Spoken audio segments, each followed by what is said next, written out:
कभी कभी ज़िंदगी में सब कुछ सही दिख रहा होता है, लेकिन असलियत में कुछ ऐसा पक रहा होता है जो इंसान के बाद मरने के सामने आता है। बेंगलुरु पुलिस को डी ग्रुप लेआउट के पास एक लाश मिली थी। लाश का चेहरा पहचानना मुश्किल था। कार मेरा नाम है मुनीब जैदी और आप देख रहे हैं रियल फाइल। रियल फाइल की आज की ख़ास पेशकश में आज की कहानी है बेंगलुरु की। बेंगलुरु का मचोहल्ली इलाका, यहाँ पर एक खुशहाल परिवार रहता है। कहानी का पात्र है विजय कुमार और उसकी पत्नी आशा। विजय कुमार रियल एस्टेट और पैसे से जुड़ा बिजनेस करते हैं। वो सुबह निकलते हैं और देर रात घर में घुसते हैं।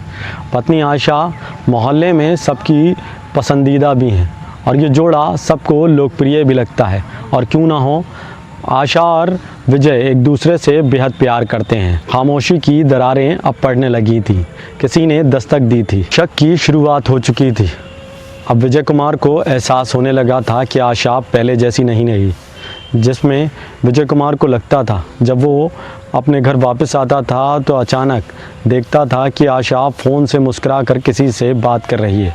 अचानक कमरे से उठकर चला जाना और रात भर मोबाइल पर समय बिताना, जिसके बाद अब उसके दिमाग में शक का कीड़ा घुस चुका था। कहते हैं अगर शक का कीड़ा दिल में घुस जाए तो चैन नहीं लेने देता। यही हुआ विजय के साथ। विजय को एक दिन आशा की तस्वीरें मिली। आशा की तस्वीरें देखकर विजय की पैरों के तले ज़मीन खिसक गई। कुछ आपत्तिजनक तस्वीरें थीं जिसे देखकर विजय हैरान हो गया। उसके बाद उसने एक ऐसा कदम उठाया जो किसी को नहीं पता था। आशा की वो तस्वीरें विजय के किसी बेहद करीबी की थी जो विजय को तोड़ रही थी। लेकिन विजय संभला और उसने मचोली इलाके में एक किराए का मकान लिया। उसने अपनी जगह बदली और आशा को लेकर मचोली में आ गया। विजय ने नई जगह नई शुरुआत की। आशा को लेकर अब वो मचोली इलाके में आ चुका था। सुबह होने के बाद विजय अपने काम पर निकला, लेकिन दूसरे दिन काम से वो लौट कर वापस नहीं आया, जिसके बाद पत्नी भी परेशान हो गई।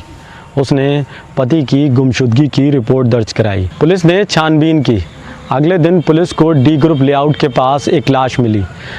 चेहरा पहचान पाना काफ़ी मुश्किल था। चेहरा जला हुआ था। पुलिस ने लाश की पहचान विजय के रूप में की। इस दौरान पत्नी से पूछा गया कि आखिर विजय कहाँ गया था।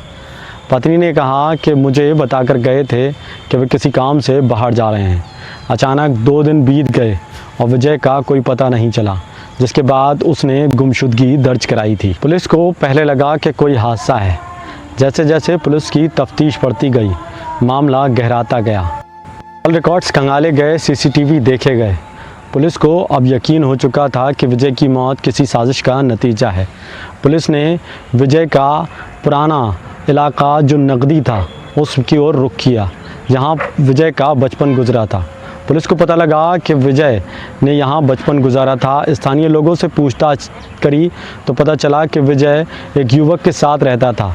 वो उसका बचपन का दोस्त था जो अब कई समय से लापता। पुलिस अब आशा से पूछताछ करती है। पूछताछ अब गहरी हो जाती है। आशा बताती है कि हाँ, उसका लक्ष्य के साथ संबंध था। वो लक्ष्य से लगातार संपर्क में थी और वो उससे बात किया करती थी। इसके बाद विजय को इसकी भनक लग चुकी थी। विजय ने मगदी छोड़कर मचोली इलाके में किराए का मकान लिया। उसके बाद भी आशा लक्ष्य से संपर्क में रही। विजय ने आशा और लक्ष्य की कुछ ऐसी फ़ोटो देख ली थी जिसके बाद आशा को अब एहसास होने लगा था कि विजय को रास्ते से हटाना पड़ेगा। जिसके बाद लक्ष्य का साथ आशा ने दिया।